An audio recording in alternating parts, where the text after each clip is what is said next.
మాట్లాడుతున్నాంటావు ఇన్ని పోదామే వీళ్ళు చెప్తే పోదాం. మా అమ్మ మాట్లాడితే ఇంకా ఎట్లా మా నాన్న మాట్లాడినట్టే. ఫస్ట్ మీ అమ్మ మాట్లాడితే ఉరికిత్త పోయి హక్ చేసుకుంటా మళ్ళీ ఏడుస్తా.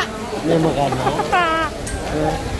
మళ్ళీ ఏడ్చి మేము విన్నాను కాలం మీద పడతావా? మా అమ్మ మీద హక్ చేసుకుంటా. మా మీద కూడా పడతా. నేను యాక్సెప్ట్ చేస్తారో చేయరా ముందు యాక్సెప్ట్ చేయకుంటే నేను ఇంట్లోకి రాను. నేనే చేయర్లే. నేను ఫస్ట్ జాబ్ కొట్టినాకనే కానీ అన్నీ నేను యాక్సెప్ట్ చేసేది. జాబ్ కొట్టినా కూడా వాళ్ళు మాట్లాడితే నాకు సంబంధం లేదు. అట్లా కారు కొని బస్ కారు కొనేది అట్లాంటి కారు కొనాలంటే నువ్వు ఫస్ట్ జాబ్ కొట్టాలి తెలుసా? కొడతావా జాబ్? కొట్టినన్ని ఒక్క రోజుని ఇంటికాడ పెట్టి బాగా నెలకు శాలరీ వచ్చింది, బాగా ఎంజాయ్ చేద్దాం, బాగా సినిమా పోదాం, బాగా నల్లా బిజినెస్ చేసేది లాభం. జాబ్ వస్తే ఏం లాభం ఉంటుంది?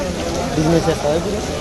ఇప్పుడు పకోడా బిజినెస్. పక్కడ బిజినెస్ పెడతావు. అసలు నువ్వు ఇంత చదువుకొని పక్కడ బిజినెస్ పెడతా ఉంటావు. చీప్ బస్కర్ అదేమన్నా ఇట్స్ బేస్. మీ అమ్మ మీ నాన్న మాట్లాడాలని తొందరగా కోరుకో. అందుకే వాన పడుతుంది. అంటే వాళ్ళు మాట్లాడుతున్నా వాన పడతారు. కానీ కాదు, దేవుడు కూడా తొందరగా మాట్లాడతారులే అని వాన పడుతుంది. ఏమో కనుకరిస్తాడో కనుక కనికరిస్తాడు. అయినా నీకు మాట్లాడాలని ఉందా? మిమ్మల్తో మాట్లాడాలని ఉందా? చెప్పు. ఇప్పుడు వాళ్ళకి పోయి మాట్లాడిస్తా. వాళ్ళకి కొట్టినా తిట్టినా తూ అని ఏమి ఇచ్చినా నీతో మాట్లాడిస్తా. ఎందుకు తూ అని ఎందుకు ఉమ్మించుకుంటావు? నన్ను ఉమ్మించినా పర్లేదు, నిన్ను ఉమ్మింది కదా.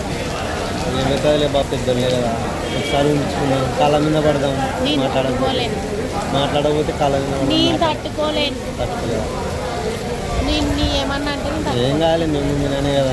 ఎవరన్నా మా అమ్మ మా నాన్నతో సమానం. మీ అమ్మ మీ నాన్న ఏమవుతుంది అంటే కామన్.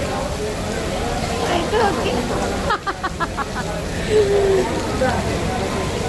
అట్లే ఫస్ట్ మనం సెటిల్ అయితే ఎవరైనా కానీ మనకు వాల్యూ ఇస్తారు. నువ్వు ఒక జాబు, నేను ఒక జాబ్ కొడితే నేనేం జాబ్ కొట్టాలా?